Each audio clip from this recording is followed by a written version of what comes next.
Young billionaire finds a little girl alone in the park with a sign, "Wanted, a dad for the school dance." What happens next is unbelievable. Luke Bennett hated changes to his routine.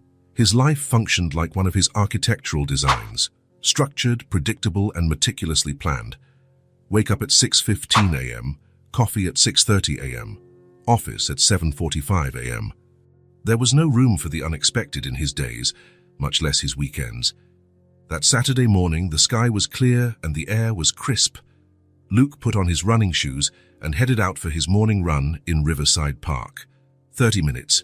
No more, no less. It had been this way for 5 years, ever since he opened his own architecture firm. At 33 years old, Luke Bennett was what many would call a success. His latest project, a sustainable cultural complex, had been featured in specialized magazines. He lived alone in a minimalist apartment overlooking the river. There was no shortage of clients, money, or date offers. What was missing, though he rarely admitted it, was something that didn't fit into his perfectly organized schedule. He was halfway through his run when something broke his concentration. Normally, he would push forward, ignoring distractions. But this time, he stopped. In an open area of the park, sitting alone on a green bench, was a little girl. Her blonde hair was tied in 2 uneven pigtails, her short legs dangling far from the ground. She wore a floral dress, clearly for a special occasion, with small blue and yellow flowers printed on the light fabric. She didn't look lost or scared. She looked determined. In her lap, she held a handmade sign with colorful, crooked letters. "Wanted, a dad for the school dance." Luke looked around, searching for an adult who might be with her. No one. Just the girl, the sign, and a small pink backpack beside her. Something about the scene bothered him deeply. He was 7 minutes behind on his routine. "Hi, mister," a little voice called out. "Are you looking at my sign?" "Are you interested?" Luke realized he had come to a complete stop, staring at the girl. She couldn't have been more than 5, and her voice had that childish sweetness that was impossible to ignore. "You shouldn't be out here alone," he replied, approaching cautiously. "Where's your mum?" The little girl shrugged. "I'm on an important mission," she said, ignoring his question. "It's very, very important." Luke sat down on the bench, keeping a respectful distance. "And what's this mission that's so important it needs a sign?" "I need a dad for the school dance today. It's a father-daughter dance, and I don't have a dad." She spoke with the typical sincerity of young children. The simplicity of her answer caught Luke off guard. There was no self-pity in her voice, just the direct logic of a child. "Today? The dance is today." "Yes, this afternoon. That's why I'm wearing my floral dress. Mommy said it's my prettiest one." She smoothed the fabric with pride. "But I need a dad to go with me." "She's at work. She works every day. And she gets sad when I talk about the dance." Her big blue eyes fixed on Luke. "You seem nice. Do you have kids?" "No. No wife, either." "So can you be my pretend dad, just for the dance today?" Luke should have said no. He should have explained that it wasn't appropriate, that she should talk to her mother, that maybe she could find an uncle or a family friend. But something in the little girl's eyes, a pure, trusting hope, stopped him. "What's your name?" he asked. Chloe Parker. I'm 5 years old." She held up an open hand, proud. "And you?" "Luke Bennett." "Luke," she repeated, as if testing the sound. "Will you dance with me today?" Luke smiled, surprised by her frankness. "Can I be your date?" Chloe looked at him curiously. "Do you know how to dance?" "Actually, I'm not very good at it," Luke admitted. "That's okay," she replied with a radiant smile. "I don't know how either. We can learn together." "Sounds like a good plan," Luke answered, laughing. "Promise you'll come?" "I promise," Luke replied, placing a hand over his heart. Then it's a deal," Chloe declared, putting her sign away in her pink backpack. "Are you really going with me?" "I am. In fact, I can walk you to the school now, if you want." Chloe's eyes lit up. "Really? You'll walk with me now?" "Of course. I can't let my dance partner go alone, can I?" Chloe shook her head, beaming. "No, you can't." Luke held out his hand, which Chloe promptly took. Together, they started walking through the park toward the exit. "The school is that way," Chloe pointed, guiding Luke with the confidence of someone who knew the path well. "It's not too far." As they walked, Chloe chattered non-stop, telling Luke about her teacher, her friends, and how excited she was for the dance. "There's going to be cake and music," she informed him, swinging her feet excitedly as she walked. "Do you like cake?" "I love cake, especially chocolate." "Me too," Chloe exclaimed enthusiastically. "We're going to be the best dancers." Luke couldn't help but smile at her enthusiasm. "So, is it Brookside Elementary on Maple Street?" "That's right," Chloe confirmed, pointing to a street ahead. "It's over there where the big flag is." As they neared the school, Luke could see the bustle of preparations for the event. Teachers and a few parents were arranging decorations in the schoolyard, and colorful banners announced the annual father-daughter dance. "The dance is at 3 o'clock, Chloe explained, still holding Luke's hand tightly. "You can't be late." "I'm never late," Luke promised. As they reached the school gates, a middle-aged woman noticed Chloe and came toward them. "Chloe, we were waiting for you to help with the decorations." "Miss Emily," Chloe exclaimed, "I brought my date for the dance." The teacher looked at Luke with a surprised expression but smiled politely. "Hello, I'm Emily Watson, Chloe's teacher. Luke Bennett," he introduced himself, extending his hand. "I met Chloe in the park today and, well, she invited me to the dance." Miss Emily seemed to understand the situation immediately, casting a compassionate glance at Chloe before smiling back at Luke. "Well, we're so happy you can come. The dance starts at 3, and we look forward to seeing you there." "I'm going to stay and help with the decorations," Chloe announced, letting go of Luke's hand. "You'll be back at 3, right?" "I'll be here," Luke assured her. "I won't be late." "Pinky promise?" Chloe held out her little finger. Luke linked his pinky with hers, sealing the deal. "Pinky promise?" Chloe smiled, satisfied, and ran off to join other children who were helping to blow up balloons. Miss Emily stayed behind for a moment. "I thank you," she said to Luke in a low voice. "Some children don't have parents present for these events, and it means the world to them." Luke nodded, feeling a lump in his throat. "See you at 3. As he walked away from the school, Luke looked back and saw Chloe excitedly helping with the decorations, her floral dress standing out among the other children. The image of the little girl with her sign and her determination had touched something inside him that had been dormant for a long time. For the first time in years, Luke Bennett was breaking his routine, and strangely, he didn't mind one bit. At 2:45 that afternoon, Luke parked his car in front of Brookside Elementary. He had traded his usual jeans and t-shirt for slacks and a light blue button-down shirt. It wasn't exactly formal wear, but it seemed appropriate for a father-daughter dance at an elementary school. On the passenger seat, a small bouquet of colorful daisies waited. Luke didn't know if it was customary to bring flowers to this kind of event, but he remembered his own father bringing flowers for his younger sister on special occasions, and it felt like the right gesture. The schoolyard was decorated with colorful ribbons and balloons. Families were entering through the main gate, fathers holding hands with their little daughters, all dressed in their best dresses. Luke felt a pang of nervousness. What if Chloe wasn't there? What if someone questioned his presence? He was about to start the car again and leave when he saw her. Standing on the front steps, Chloe was anxiously watching every car that arrived. Her floral dress shone in the sun, and someone had styled her hair in golden curls. She looked so small and hopeful that Luke felt something tighten in his chest. Taking a deep breath, he grabbed the flowers and got out of the car. When Chloe spotted him, her face lit up with a smile that seemed to transform the entire schoolyard. She ran down the steps and stopped in front of Luke, nearly bouncing with excitement. "You came?" "Of course I came. I promised." Chloe nodded, as if it was exactly what she expected, though her sparkling eyes revealed surprise and joy. "I brought these for you," Luke said, offering the bouquet. "So every dancer deserves flowers." Chloe's eyes widened at the sight of the colorful daisies. "Are these for me? For real? For real?"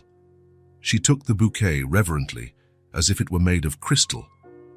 "They're the most beautiful flowers in the whole world." Luke felt a strange warmth in his chest at her genuine joy. "Ready to show me how to dance?" he asked, holding out his hand. Yes. Chloe grabbed his hand confidently. Let's go dance. The school gym had been transformed into a ballroom. Colorful balloons and streamers decorated the ceiling. Tables with colorful cloths surrounded the dance floor, and a DJ was playing upbeat music. Dozens of fathers and daughters were already dancing in the center. That's Lily, Chloe pointed to a girl in a pink dress. And that's Emma, my best friend in the whole world. She waved frantically at a little girl with braids, who waved back. Luke let Chloe guide him to a table in the corner. She carefully placed her flowers in a cup of water she got from the beverage table, so they don't die, she explained seriously. An upbeat song started playing, and Chloe pulled Luke by the hand. This is my favorite song, let's dance. On the dance floor, Chloe started jumping and spinning without any coordination, but with contagious enthusiasm. Luke, feeling awkward at first, soon found himself infected by her joy. He started dancing clumsily, making Chloe laugh out loud. You dance funny, she exclaimed between laughs. I warned you, Luke replied, exaggerating his clumsy moves even more. For several minutes, they danced without caring about curious onlookers. Luke couldn't remember the last time he had had so much fun or laughed so freely. When a slow song began, Chloe looked at him with expectation. Now it's the real dance, she said seriously. You have to teach me. Luke lifted her up, placing her standing on his shoes. This way you won't step on my feet, he explained. Chloe laughed, holding onto his arms as Luke moved smoothly across the floor. She looked up at his face with an expression of pure happiness. We're really dancing, she whispered, as if it were a magical secret between them. Yes, we are, Luke confirmed, spinning her slowly. From on top of Luke's shoes, Chloe could see the whole gym. Everyone's looking at us. Because we're the best dancers, Luke replied, even though we dance funny. Especially because we dance funny. Chloe laughed again, a sound that seemed to light up the entire room.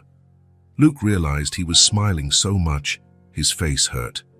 The afternoon progressed with more dancing, games organized by the teachers, and a dessert table that Chloe visited 3 times, just for today, because it's special, she explained with a mouthful of chocolate.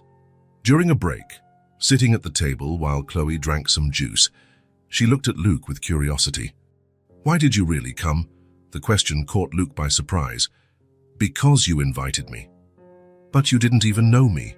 Luke thought for a moment. Sometimes you meet special people when you least expect it.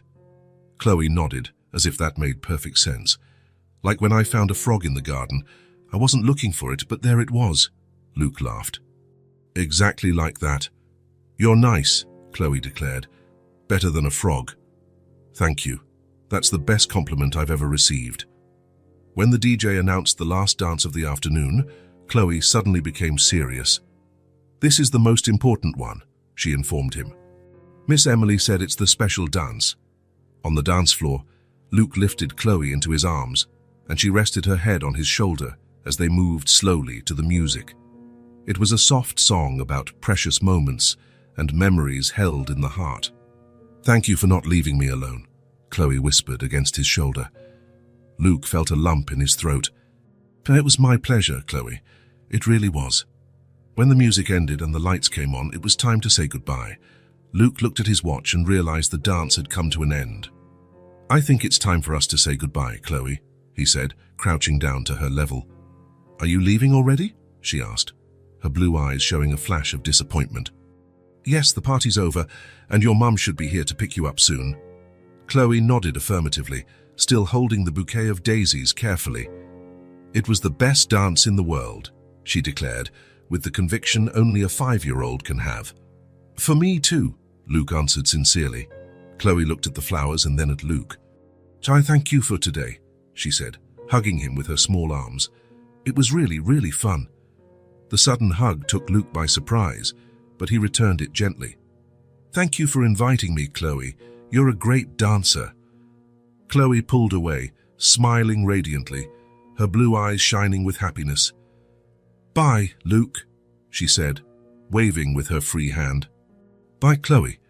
Luke left the gym and walked down the school hallway. As he walked away, he looked back one last time and saw Chloe showing the flowers to her friends, her little face lit up with joy. On the way home, Luke couldn't stop smiling.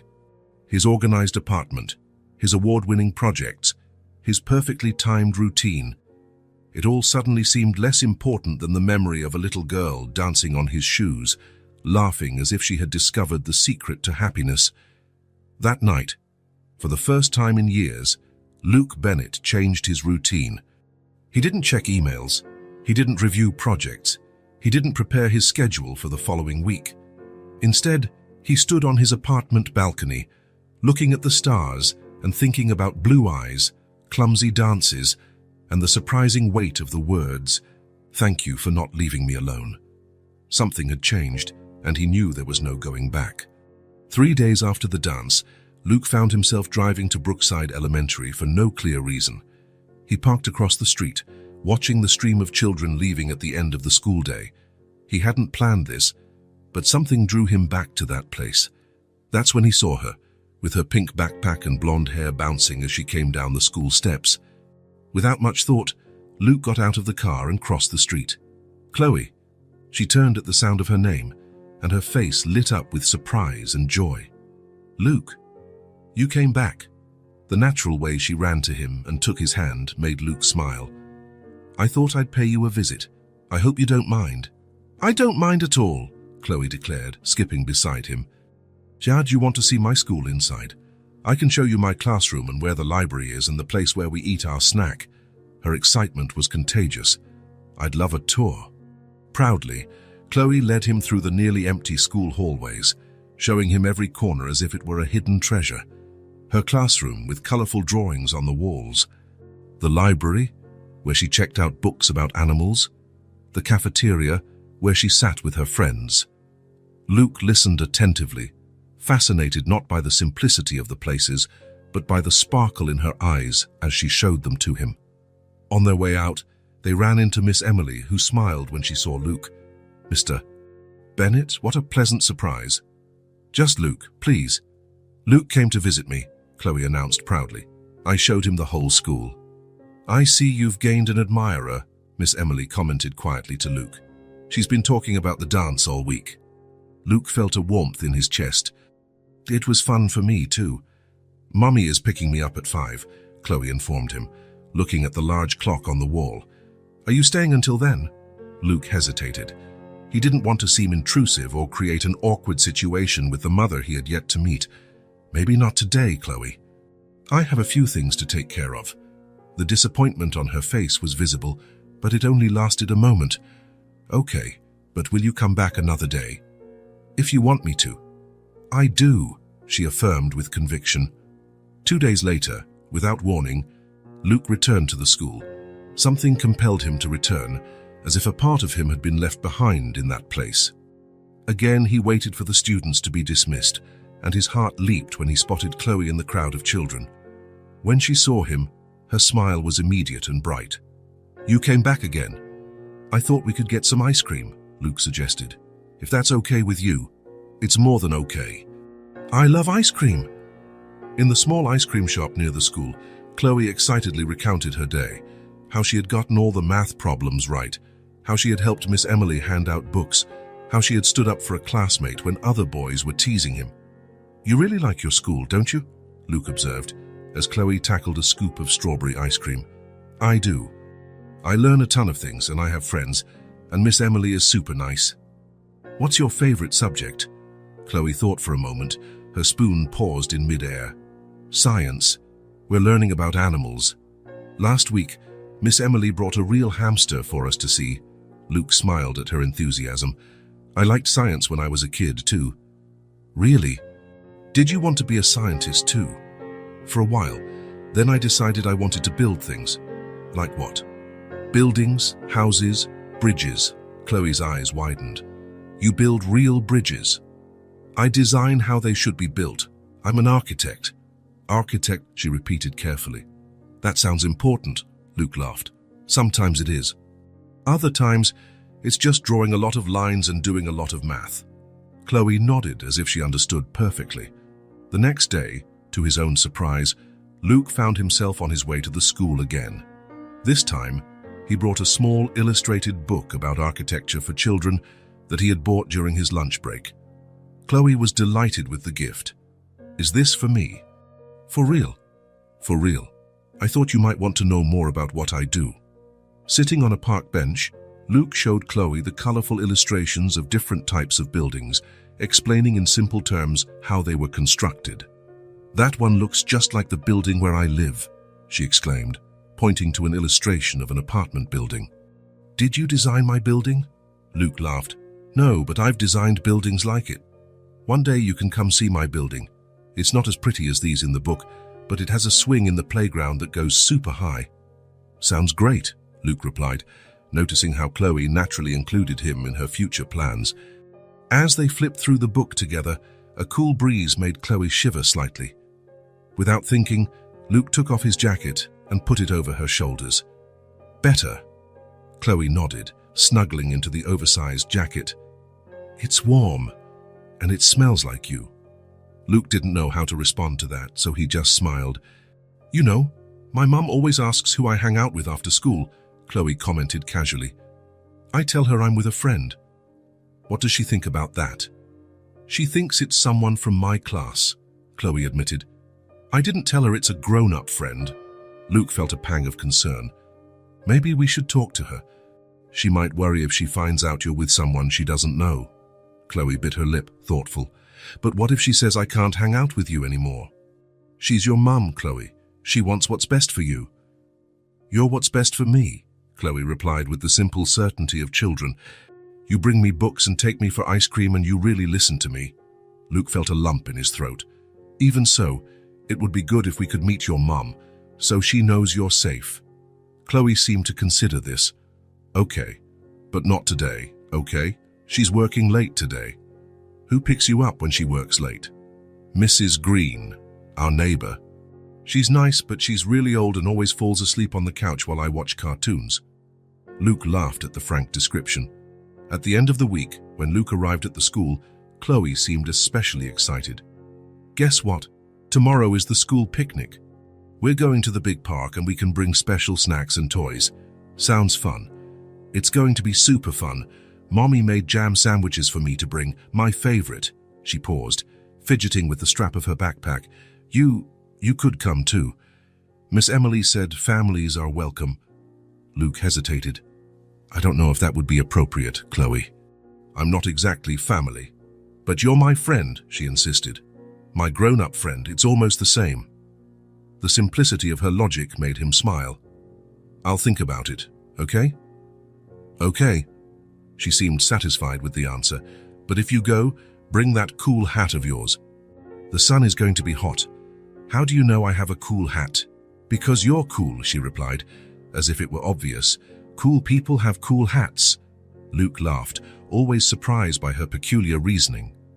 That day, as they walked through the park, Chloe talked about her home, her seashell collection, her favorite books. Every story, every detail, was a small window into her world. "My mom raised me with my grandparents. They're gone now," she commented, as they watched a squirrel climb a tree. The casual piece of information about her loss caught Luke by surprise. "I'm sorry, Chloe." She shrugged, with the natural acceptance of children. "Grandma made the best cookies. And Grandpa taught me how to fish, even though we never caught anything." Luke smiled at the image. "And your dad?" The question slipped out before he could stop it. "Never met him," Chloe replied, without any apparent sadness. "Mommy says it was complicated." Luke nodded, not wanting to press further. "I understand. But now I have you," she continued cheerfully, changing the subject as only children can. "You're my grown-up friend." "Grown-up friend," Luke repeated, smiling at the title. "I like that." On Saturday, against his better judgment, Luke found himself at the big park looking for the group from Brookside Elementary. There were dozens of families scattered across the lawn, enjoying the sunny day. Finally, he spotted the school's banner, and whoa, next to it, Chloe, in her yellow dress and her hair in a clumsy braid. She was sitting on a picnic blanket, alone, eating a sandwich. When Chloe saw him, her face lit up and she jumped to her feet, running toward him. "You came. And you brought the cool hat." Luke smiled, adjusting the hat in question. A promise is a promise. Come on, come see our spot. I got a really good one, near the big tree. As an excited Chloe dragged him along, Luke noticed the curious glances from some parents and teachers. Miss Emily, who was supervising the children, waved at him with a smile of recognition. Luke, this is Miss Emily. Miss Emily, this is Luke, my grown-up friend I told you about. We've met, Miss Emily replied gently. It's good to see you again, Mr. Bennett. Luke, please. Luke came to the picnic with me, Chloe announced, holding his hand tightly as if afraid he might disappear. He's never been to a school picnic before. Well, I hope you enjoy it, Miss Emily replied. There was a silent question in her eyes, but she didn't voice it. On the picnic blanket, Chloe immediately offered Luke half of her sandwich. It's strawberry jam. Mommy made it special. Thank you, but I brought some snacks too. Luke pulled a small basket with fruit, cookies, and juice from his backpack. Wow, you came prepared, Chloe exclaimed, just like a Boy Scout. During the afternoon, Luke watched Chloe play with other children, always returning every few minutes to show him something interesting. A peculiar leaf, an ant carrying a crumb, a drawing she had made in the sand. When the children were called for a group activity, Miss Emily approached Luke. She talks about you a lot, she commented casually. Good things, I hope. Very good things. Apparently you're the best storyteller and you know everything about buildings. Luke smiled, embarrassed. She exaggerates. Children usually see the best in us. Miss Emily paused. Chloe is a special girl. Very smart, very sensitive, I've noticed. Also very vulnerable. There was a tone of gentle warning in her voice. I understand your concern, Luke replied sincerely. I know it might seem strange, a grown man befriending a child like this, but I swear my intentions are the best. Miss Emily studied his face for a moment, then nodded slightly. I believe you. I see how she lights up when she talks about you, how she's more confident since she started having a grown-up friend, as she says. She smiled. Just be careful with her heart, and with yours too. Before Luke could respond, Chloe came running back carrying a wildflower. Look what I found, look. It's the prettiest flower in the whole park. Luke accepted the gift with seriousness. It's beautiful, thank you. You can keep it in your architect book, just like that lady did in the movie we watched at school.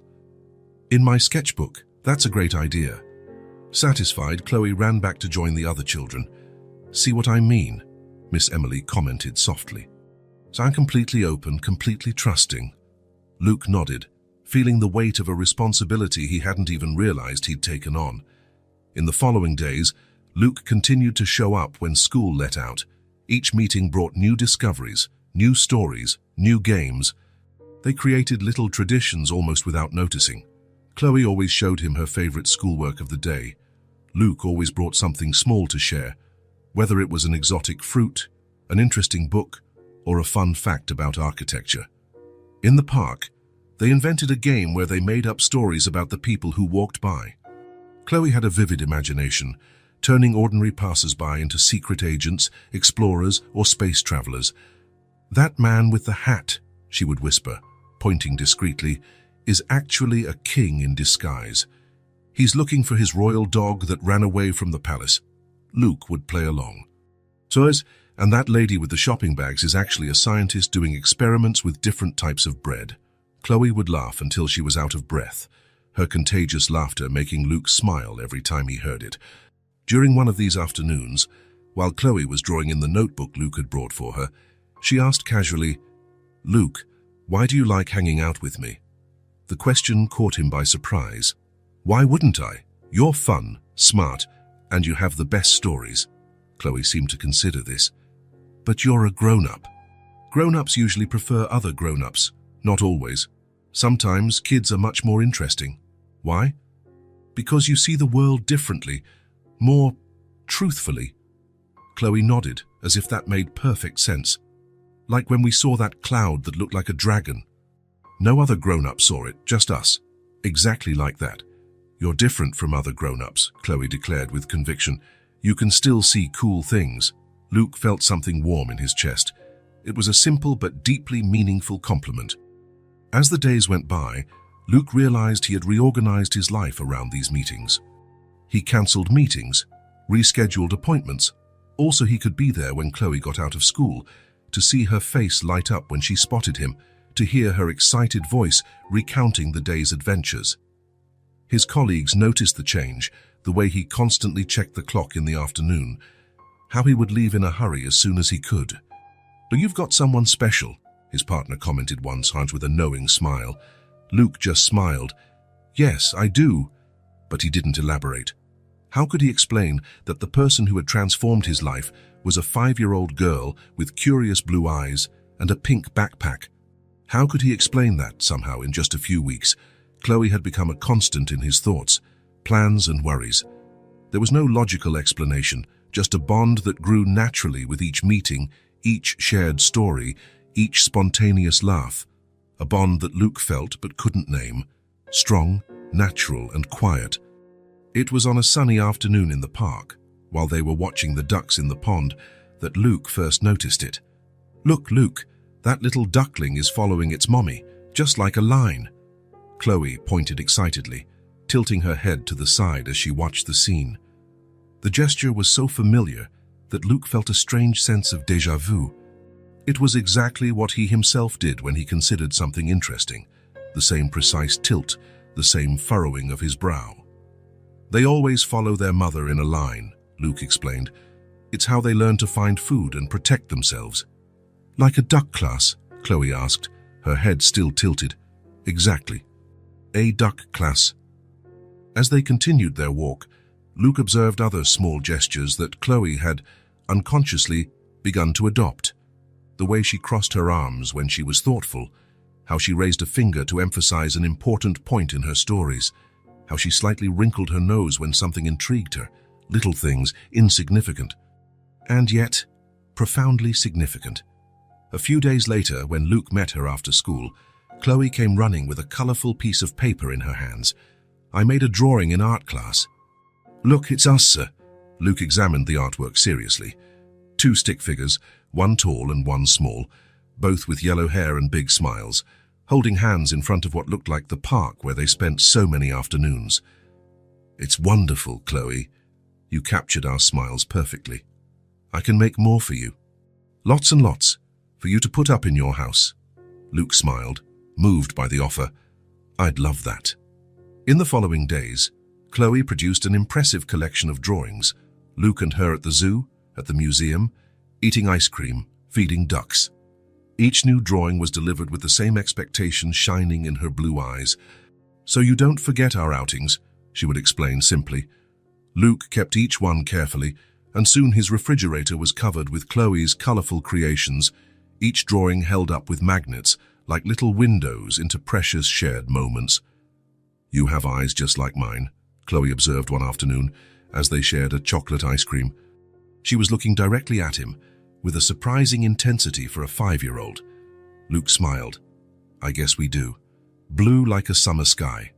Miss Emily says my eyes are special, that they're the color of the ocean on a clear day." "Miss Emily is right. Your eyes are very special."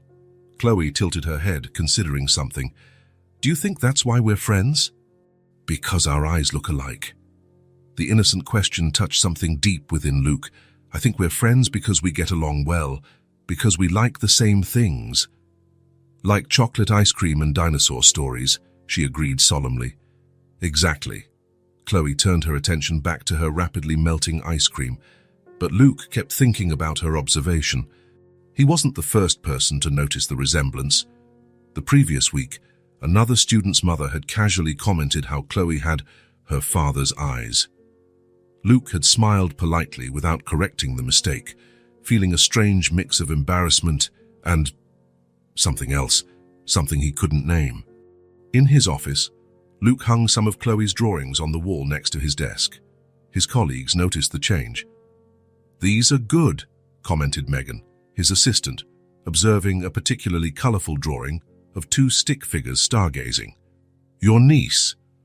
"No," Luke replied, but without elaborating. How could he explain who Chloe was in his life? Friend seemed inadequate to describe the bond between an adult and a 5-year-old, but what else could he say? "She's got talent," Megan continued, looking closer. And blue eyes, just like yours, from what I can see. Luke looked at the drawing, where Chloe had carefully colored the eyes of both stick figures with the same bright shade of blue. Coincidence, he muttered, more to himself than to Megan. She replied, with a tone that suggested she thought otherwise. One afternoon, during a snack at the coffee shop near the school, Luke watched as Chloe meticulously arranged her sandwich before eating, cutting it into perfect squares, exactly as he did. "Why do you cut it like that?" he asked, curious. Chloe shrugged. "It's the right way to eat a sandwich. It tastes better in squares." Luke smiled, recognizing his own exact words from weeks ago. "And you always blow on your hot drink first," she continued, watching him with his hot chocolate. "Even when it's not very hot, is it a trick?" "It's more of a habit," Luke explained. "My mom always told me to blow before I drink, so I wouldn't burn myself." "Your mom is smart," Chloe declared, carefully blowing on her own chocolate, perfectly mimicking Luke's gesture. "I'm going to do that too." These little mirrorings continued to appear. How Chloe now folded her napkin in half before using it. How she waited 5 exact seconds before dipping a cookie in milk, just as Luke had taught her. How she interlaced her fingers when she was concentrating, a gesture he made unconsciously during important meetings. His life, once orderly and predictable, was now punctuated by moments of unexpected joy and responsibility. His apartment, once minimalist, now had color. Chloe's drawings covered his refrigerator, were framed on the living room wall, and even on his nightstand. His friend Daniel noticed the change during a rare lunch together. "You seem different," he commented. "More light." Luke smiled. "I feel different." "Is it because of that little girl, Chloe, right? Megan mentioned you have her drawings everywhere. She changed my perspective." Daniel nodded, watching him with curiosity. "I never thought you'd be the type to fall for a kid. You were always so career-focused, so independent." "I didn't imagine it either," Luke admitted. "It happened without me realizing." "The best loves are like that," Daniel replied, surprising Luke with his insight. "They catch you off guard when you're not even looking." One afternoon, while waiting for Chloe at the school exit, Luke watched the other children run to their parents. Hugs, kisses, backpacks being carried, small hands holding larger ones with total trust. When Chloe appeared at the door, her eyes immediately searched for Luke, as they always did. Upon finding him, her face lit up with a smile that seemed to hold all the brightness of the sun. She ran to him, throwing herself into his open arms with complete abandon. "Luke, I missed you." "I missed you too, kiddo. How was your day?" "Great. I learned about whales and drew a huge blue whale. I'm going to make another drawing for you, even bigger." Luke hugged her, feeling the small, trusting body against his, the smell of crayons and apple-scented children's shampoo. A deep, inexplicable feeling enveloped him. Protection, tenderness, something that went beyond anything he had ever experienced. Walking hand in hand to the ice cream shop, Luke noticed how people smiled at them, how some naturally assumed they were father and daughter. The assumption no longer bothered him. On the contrary, it brought a strange sense of belonging, as if a missing piece of his life had finally found its place. "Luke," Chloe said thoughtfully as she licked her ice cream, "do you think friends can be family too?" The question caught him off guard. "I think so. Family is who takes care of you, who loves you, who is there when you need them." "Then you're my family," she concluded with the simple, direct logic of children, "because you do all those things." Luke felt a lump in his throat. "And you're my family too, Chloe." She smiled, satisfied, as if she had solved a great mystery, and turned her attention back to her melting ice cream. Luke looked at the little girl beside him, with her floral dress and uneven pigtails, and felt the full impact of what was happening. The bond between them, strong, natural, inexplicable, was deeper than friendship, more complex than any relationship he had ever had. It was love, he realized, with sudden clarity. A love that didn't need titles or definitions. A love that had grown naturally, day after day, moment after moment. A love that had already completely transformed him, without him realizing it, until it was too late to turn back. And, surprisingly, he didn't want to turn back. He could no longer imagine his life without those curious blue eyes, without those endless questions, without those colorful drawings on his refrigerator. Love had already transformed him, silently, without warning. And Luke embraced this transformation with an open heart. It was an ordinary Friday afternoon. Luke had left work early to pick up Chloe from school, as he had done dozens of times in recent months. They planned to go to the Science Museum, which had just opened a new dinosaur exhibit, something Chloe had been talking about excitedly for weeks. The sky was overcast, threatening rain, but that didn't dampen Luke's enthusiasm. He had even bought tickets in advance to make sure they wouldn't have to wait in line. He arrived at the school a few minutes before the bell, positioning himself in his usual spot, leaning against the large tree near the gate, where Chloe always looked for him first. He smiled at a few parents who now recognized him from the routine, and waved at Miss Emily, who was crossing the yard with a stack of books. The bell rang, and the children began to pour out in noisy little groups. Luke watched the door, searching for Chloe's blonde hair and her pink backpack. When he saw her, his face lit up automatically. She was running towards him with that huge smile she always reserved for him, a sheet of colored paper in her hand, probably a new drawing for his collection. "Luke, look what I made today. It's a stegosaurus and—" "Chloe." A female voice cut off the girl's excited chatter. Luke looked up and saw a woman approaching quickly. Blonde hair in a messy bun, blue nurse's scrubs, pronounced dark circles under her eyes from someone who worked many night shifts.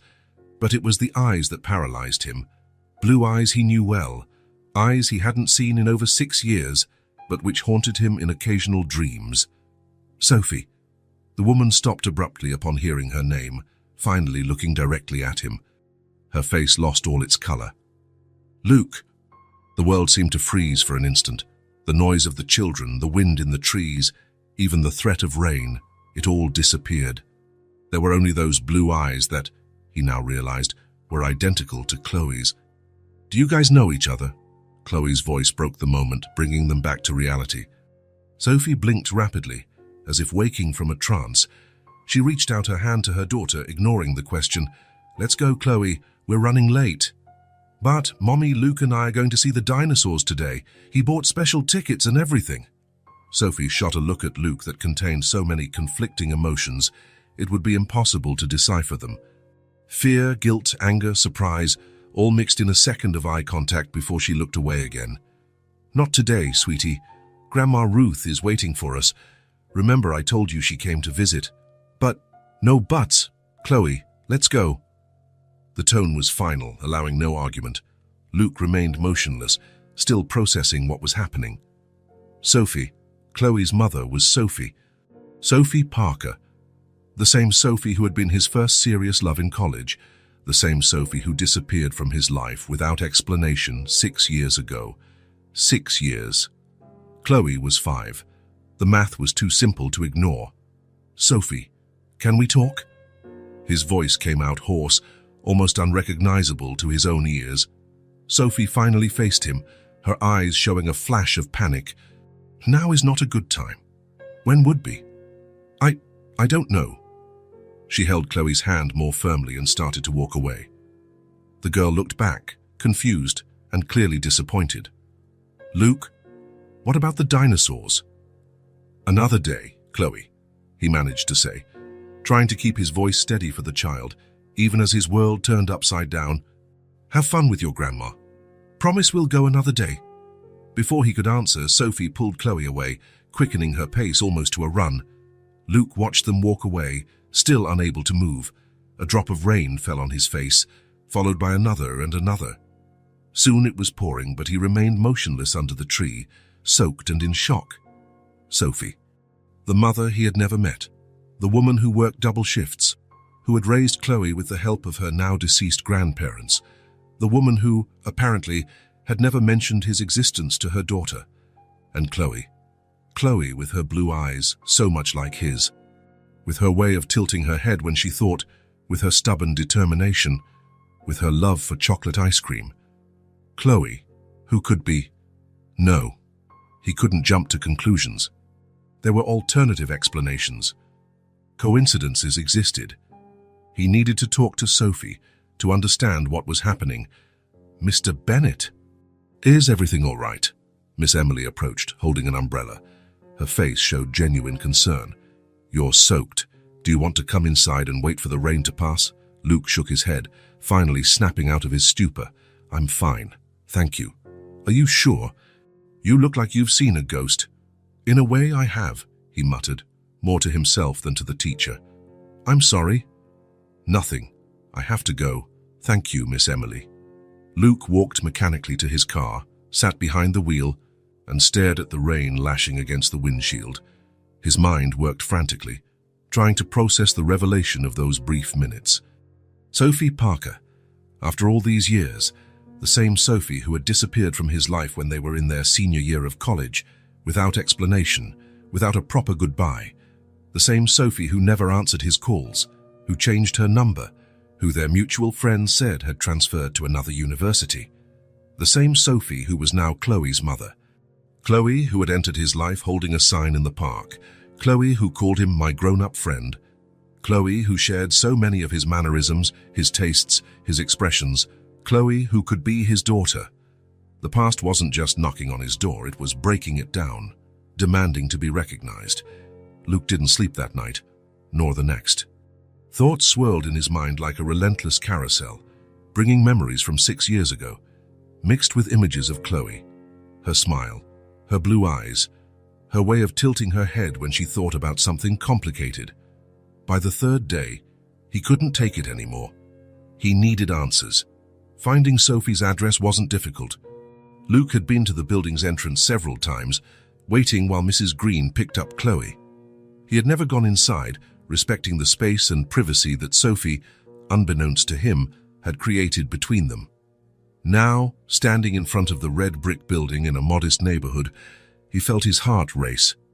He was about to confront not just his past, but possibly his present and future as well. In the simple lobby, he located the intercom, apartment 3B, S, Parker.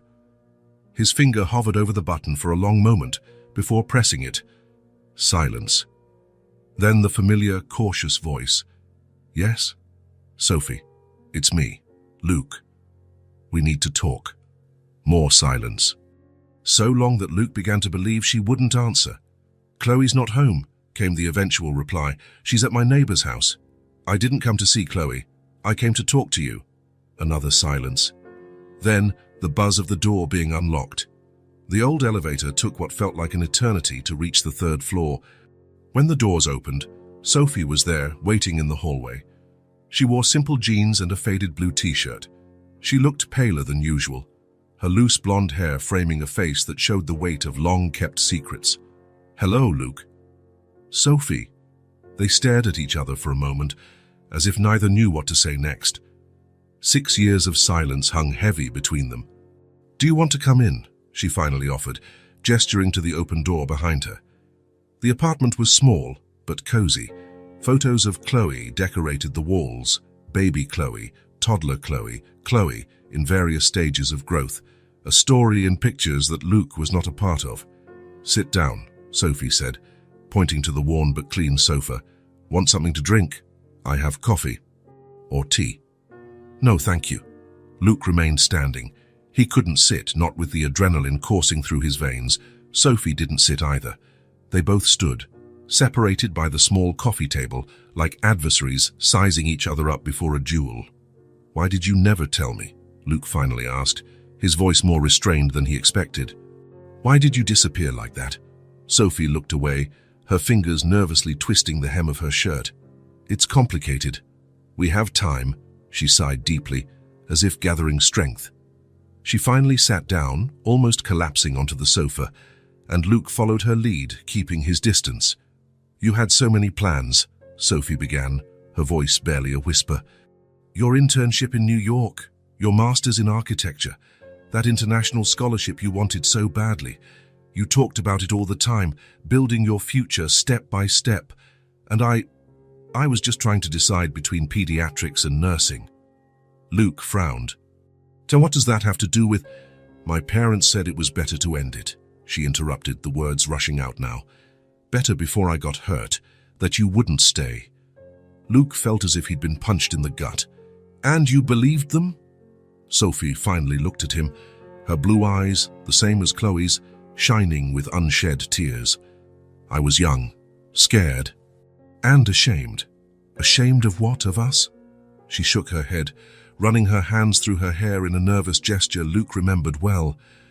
Ashamed of not being enough, of not having grand plans like you, of thinking that, eventually, you would realize that and leave me. Sophie, I loved you. The confession came out easily, naturally, even after so many years. I would never have left you. I know that now, she sighed, but at 21, when my parents were filling my head with all the reasons our relationship wouldn't work out in the long run, it seemed easier to end it before the inevitable happened. Luke shook his head, trying to understand. Well, you could have talked to me. We could have worked it out together. I should have. Silence fell between them again. Luke looked around at the photos of Chloe, at the toys neatly arranged in a box in the corner, at the children's books stacked on the side table. The girl's presence permeated every inch of the apartment. The question he really wanted to ask burned on his lips, but something held him back. Sophie's look, a mixture of guilt, fear, and vulnerability, was too painful to confront right now, and maybe deep down he already knew the answer. All the signs were there, too obvious to ignore. I have to go, Luke said abruptly, standing up. It's too much to process all at once. Sophie stood up too, her face a mask of forced composure, though her eyes revealed the pain she felt. I understand. Luke headed for the door but stopped before opening it. I'll be back, Sophie. We have more to talk about.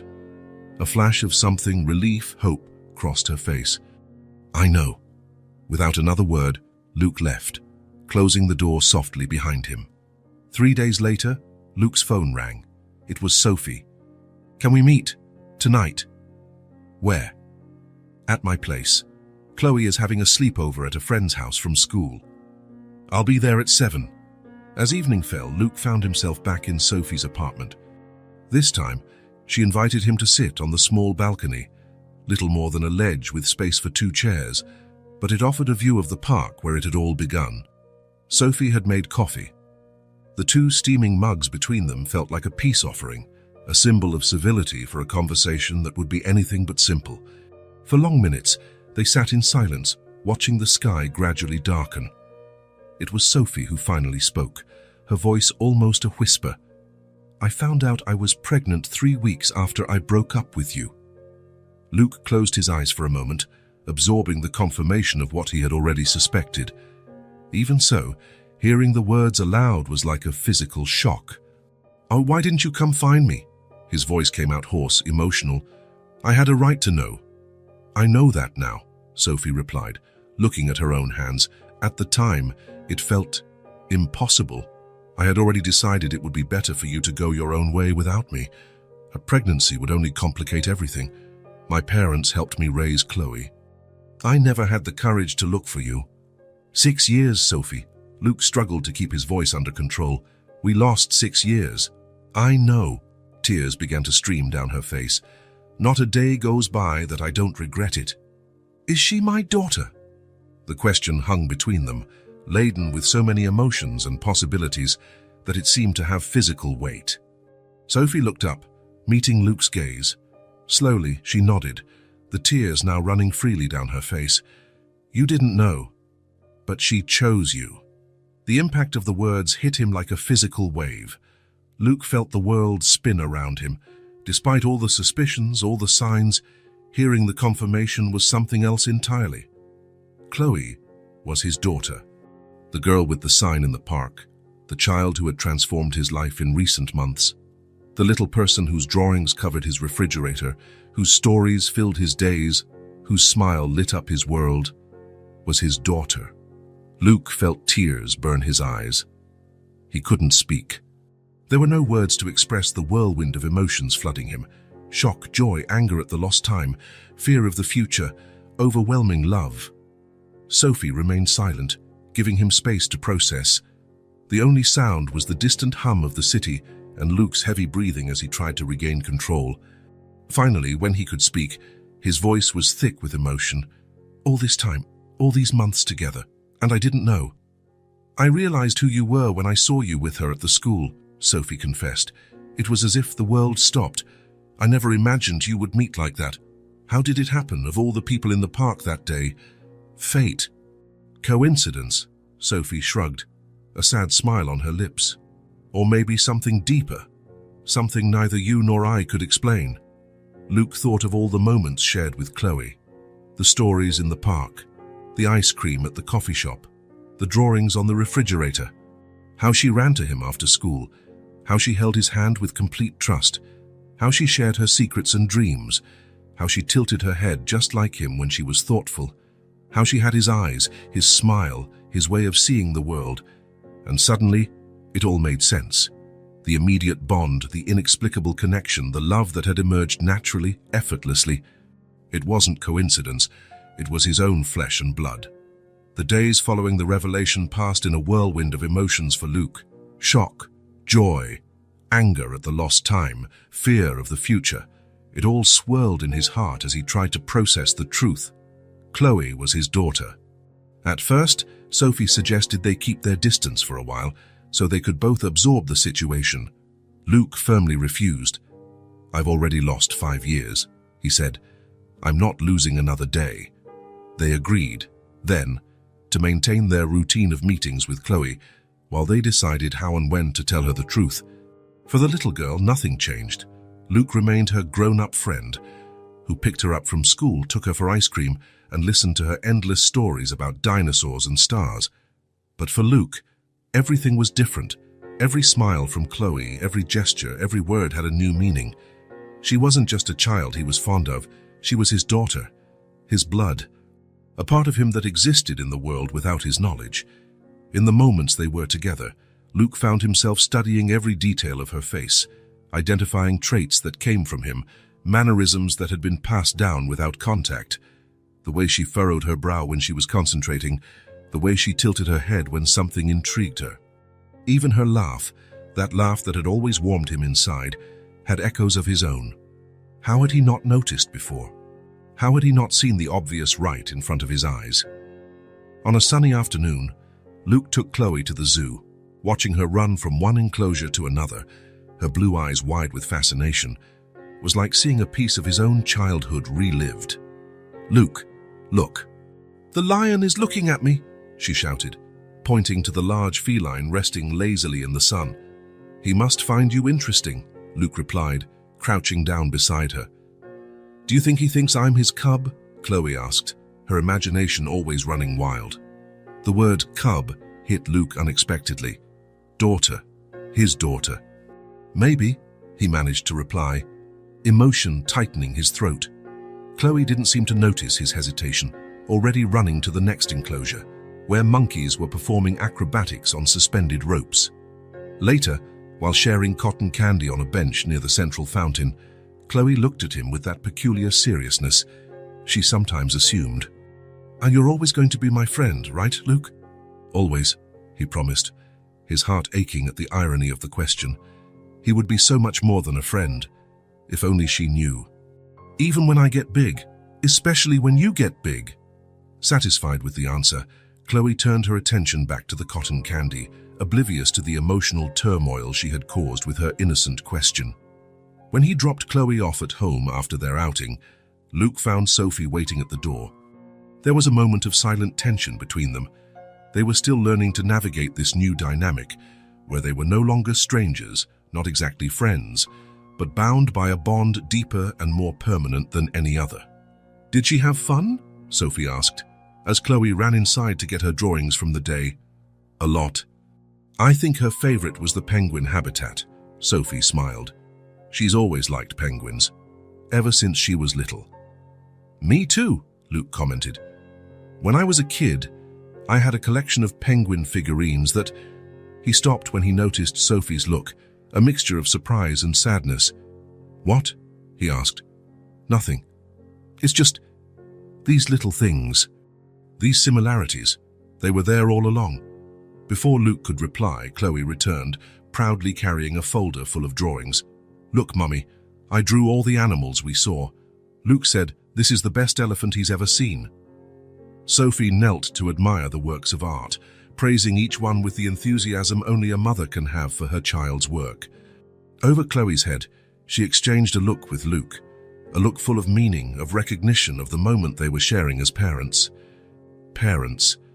The word was still strange to Luke, new and scary and wonderful all at once.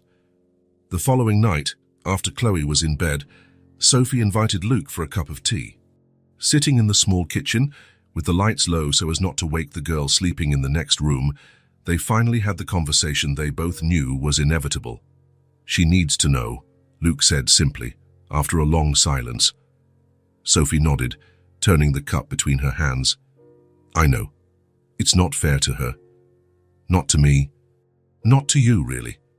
I'm scared of how she'll react," Sophie admitted, her vulnerability clear in her voice. "What if she gets confused or hurt that we hid this from her?" "Kids are more resilient than we think," Luke replied, "and Chloe is especially strong." "Yes, she is." A small smile touched Sophie's lips. "Like you." The compliment caught Luke off guard. After so many years of silence and secrets, they were just beginning to relearn each other's language. "When?" he asked. Sophie took a deep breath. "This weekend, Saturday. You could come here and—" "I'll tell her," Sophie said firmly. "She deserves to hear it from me, calmly, truthfully." Luke nodded, respecting her decision. "I'll be here. For both of you." For a moment, it seemed Sophie would say something more.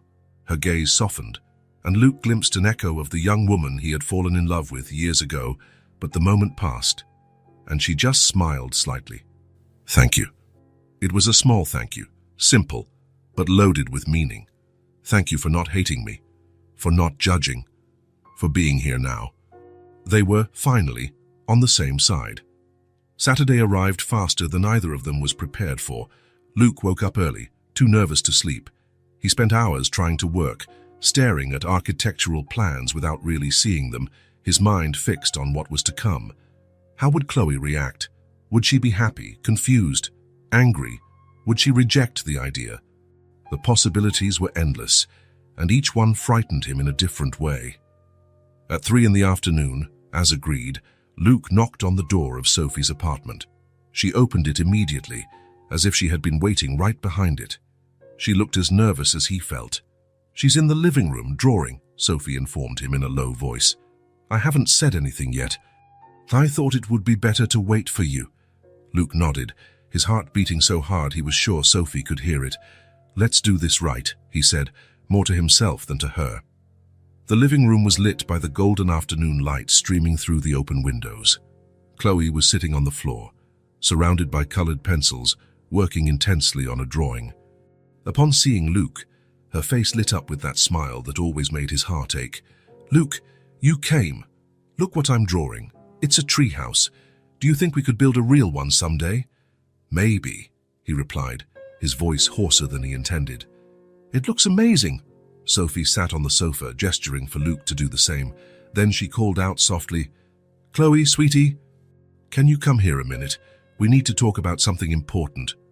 The girl dropped her pencils and approached, immediately sensing the serious atmosphere in the air. Her smile vanished, replaced by a cautious expression. "Did I do something wrong?" No, sweetie," Sophie quickly assured her. "It's nothing like that. It's something good, actually. Something we should have told you before." Chloe looked from Sophie to Luke and back, her small face a mixture of curiosity and apprehension. Sophie held out her hand, indicating for Chloe to sit beside her on the sofa. Once the girl was settled, Sophie put her arm around her shoulders, pulling her closer. Luke watched, his heart racing, knowing this moment would change everything. In a sweet, steady voice, Sophie began, "Chloe, you've always asked me about your dad. Remember?" The girl nodded solemnly. "And I always said he couldn't be with us. But that wasn't the whole truth." Sophie paused, gathering her courage.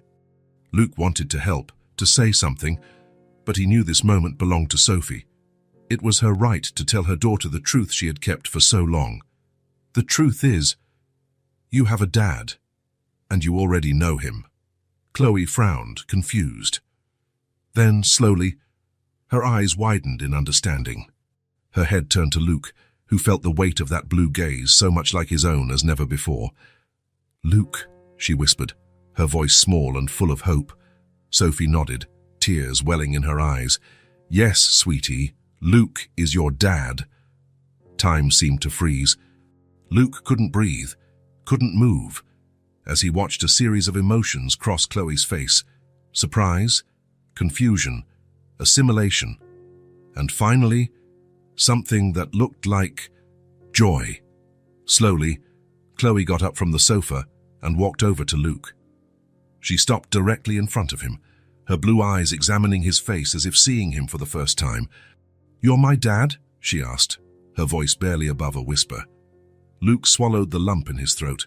"Yes, but even without knowing, I already loved you." For a terrible moment, Chloe just stared at him, her little face unreadable. Then, without warning, she threw herself into his arms, hugging him with all the strength her 5-year-old body could muster. "You're the best dad in the world," she declared against his chest.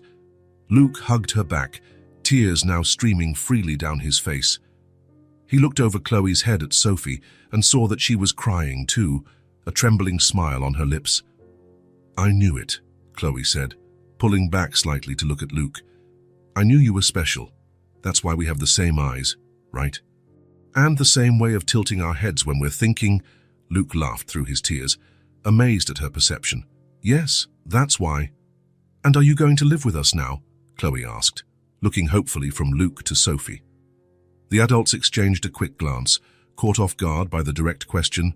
"No, sweetie," Sophie answered gently. "Luke has his own house, but he's going to be in your life now. Always. Like a real dad," Luke added. "Better than a grown-up friend?" Chloe asked, with that adorable seriousness she sometimes assumed. "Different," Luke answered carefully. "Being your dad is the most important job I've ever had." That seemed to satisfy Chloe, who smiled and hugged him again. "So can I call you Dad now?" The simplicity of the question almost undid Luke completely. "I would love that," he managed to say, his voice choked with emotion. Sophie watched the scene, silent tears still streaming down her face. When Luke looked up at her, he saw not only sadness for the lost time, but also relief and maybe, just maybe, a glimmer of hope for the future. Chloe, apparently tired of the emotional intensity, suddenly pulled away.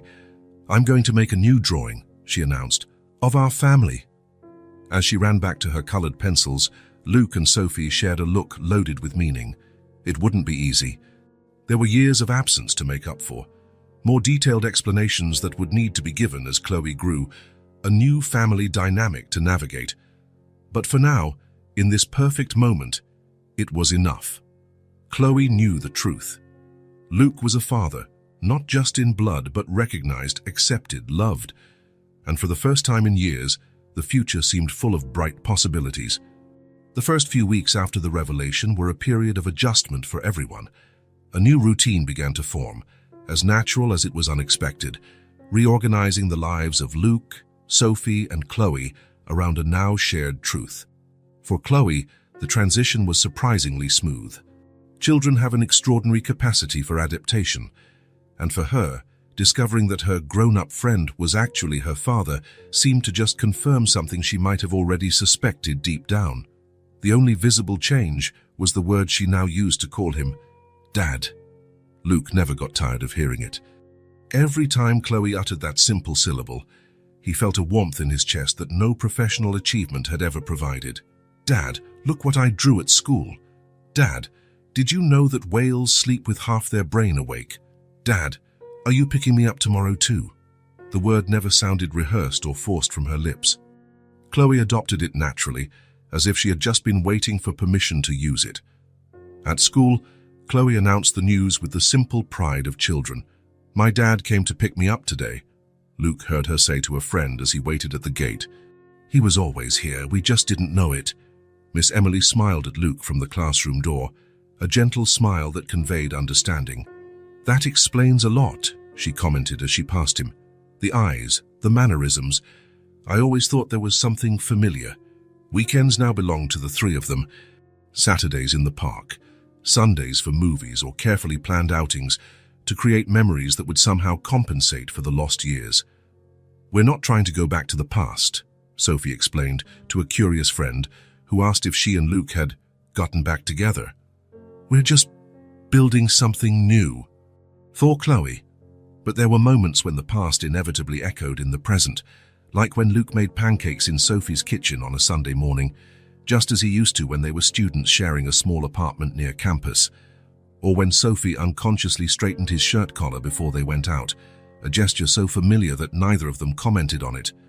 Small moments of domestic intimacy that felt both new and old, strange and comfortable. "Can I stay with Dad tonight?" Chloe asked one day, catching them both by surprise. It was a Thursday, not usually part of Luke's routine with her. Sophie hesitated for only a second before replying, "If your dad doesn't have other plans." "Nothing that can't be rescheduled," Luke replied promptly, and so another piece of the puzzle fell into place. Occasional nights at Luke's apartment became part of the new routine, with a room slowly being transformed into Chloe's space. Walls painted seafoam green, her favorite color of the week. Shelves for her books and toys, a bed with a starry quilt. The first time Chloe slept over, Luke could barely sleep, getting up at every noise to check on her. In the morning, he found her sleeping peacefully, clutching the teddy bear he had bought especially for the occasion. "Did you sleep well?" he asked when she finally opened her eyes. "Yes," Chloe replied, rubbing the sleep from her face. "But you look tired, Dad." Luke laughed. "I'll get better with practice." The parental responsibilities, once borne exclusively by Sophie, were now shared. Luke learned about school routines, doctor's appointments, food preferences, allergies, nighttime fears, and all the 1,000 little things that make up a child's life.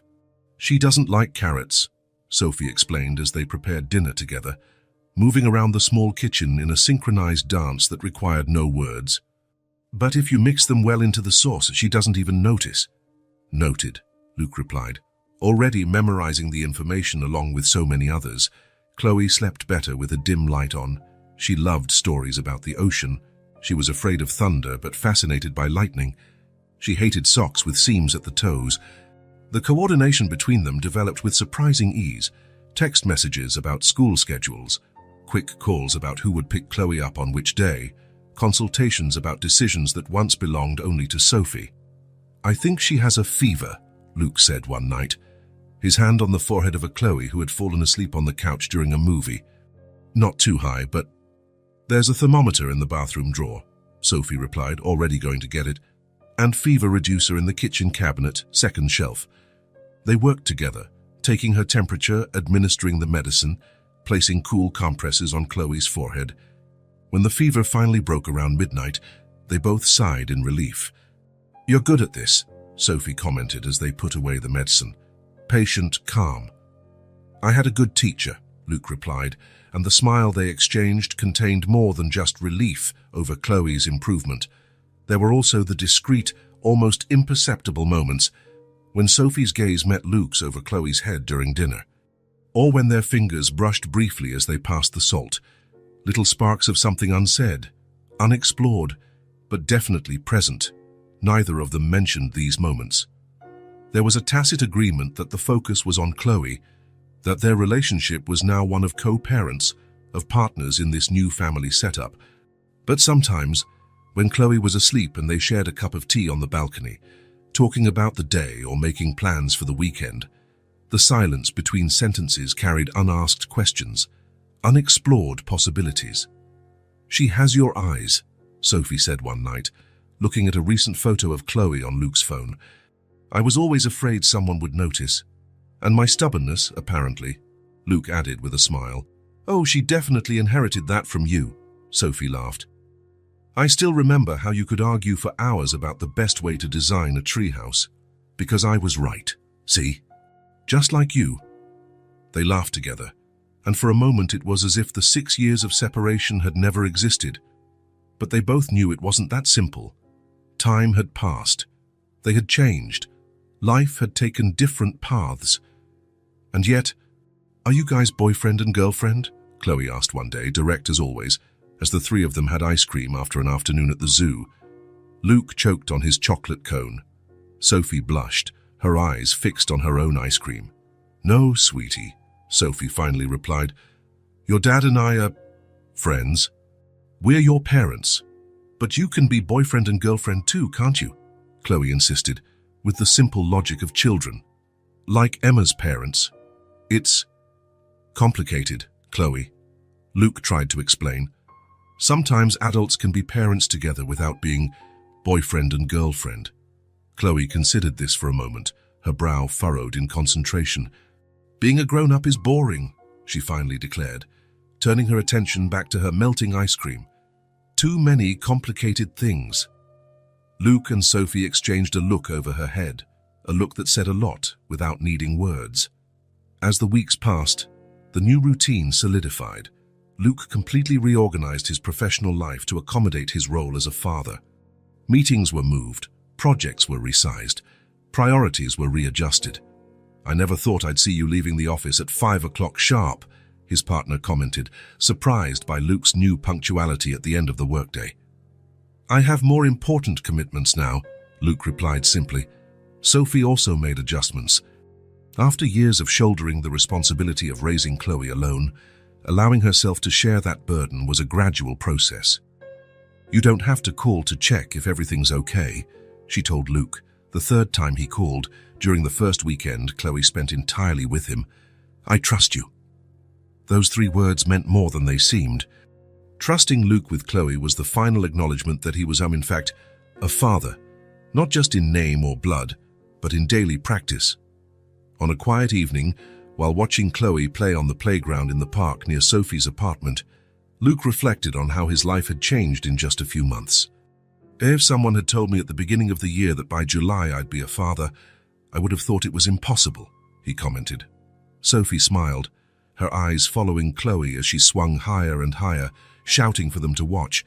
And if someone had told me that Chloe would finally have her father in her life, and that it would be so natural, I wouldn't have believed it either. Look how high I'm going, Chloe yelled from the swing. We see you, sweetie, Sophie replied, waving. Then, quieter, to Luke. It's been good for her, for all of us, actually. Luke nodded, feeling a wave of gratitude for the unexpected path his life had taken. An unconventional family. A new way of being a family, Sophie corrected gently. Luke liked that definition. It was exactly that. Not an attempt to recreate what could have been, but the construction of something new, based on the present, not the past. He watched Sophie for a moment, her delicate profile against the evening light, her blonde hair carelessly tied back, her attentive eyes following Chloe's every move. The woman who had been his first true love, the mother of his daughter, the person with whom he now shared the most important responsibility of his life. As if feeling his gaze, Sophie turned to him. For an instant, something passed between them, recognition, perhaps, of all they had lost, and simultaneously, of all they had found. They don't go back to the past, but they allow a new present to blossom. Autumn arrived, painting the park trees in shades of red and gold. 3 months had passed since the revelation that transformed their lives, and the new routine no longer felt so new. It had simply become their life. Luke spent 4 nights a week in his apartment, and 3 on the sofa bed in Sophie's living room, to be present for Chloe's mornings. The girl divided her time between the 2 homes, carrying toys and books from one place to another in her pink backpack, adapting to the new dynamic with the natural flexibility of children. To any outside observer, they looked like a family in every way but on paper.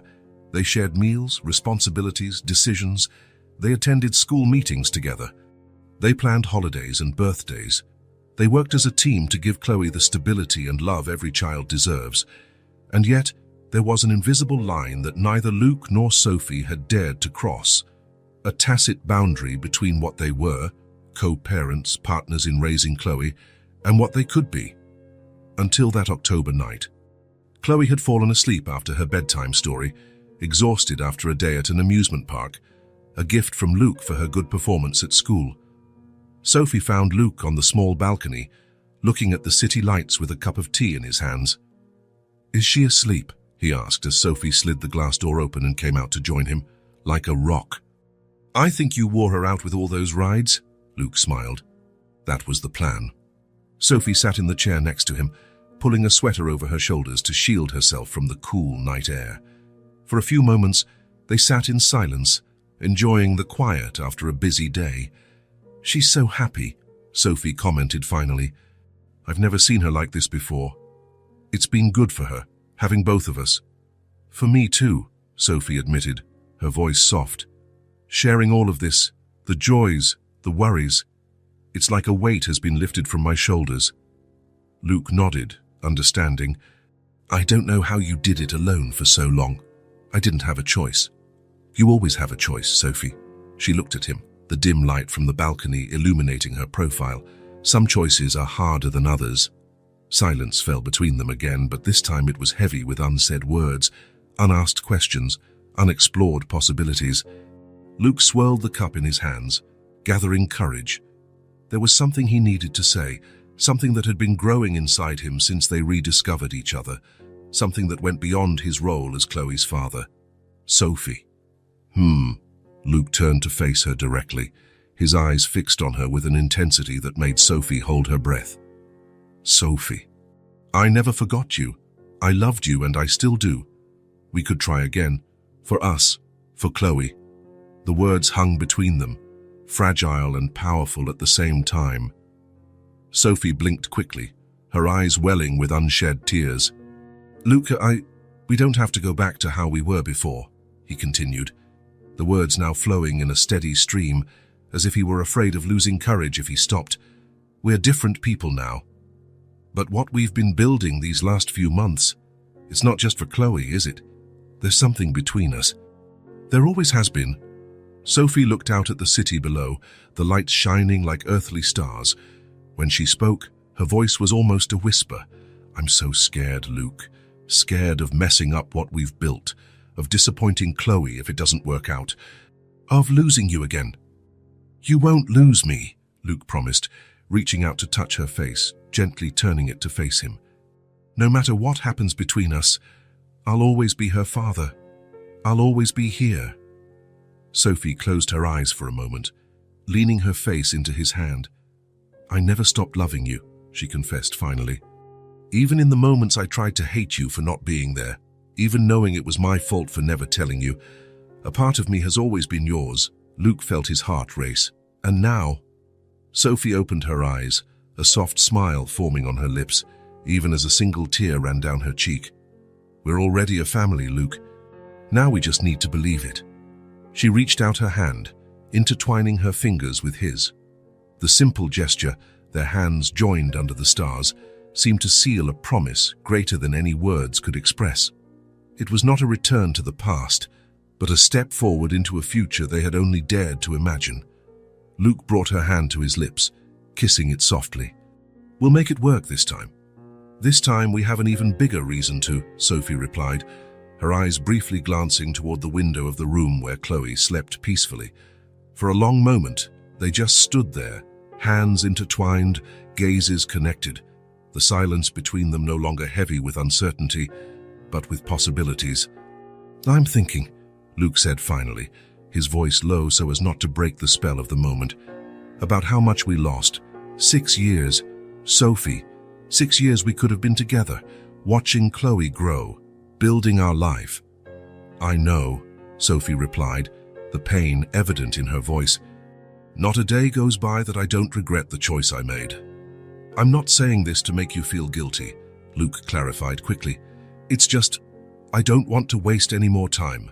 I don't want another 6 years of what-ifs." Sophie nodded, understanding. "What are you suggesting?" "Nothing rash," he assured her. "We can take it slow. Figure out who we are now, as adults, as parents. But I want to be with you, Sophie. I want us to be a real family." "We are a real family," Sophie corrected gently.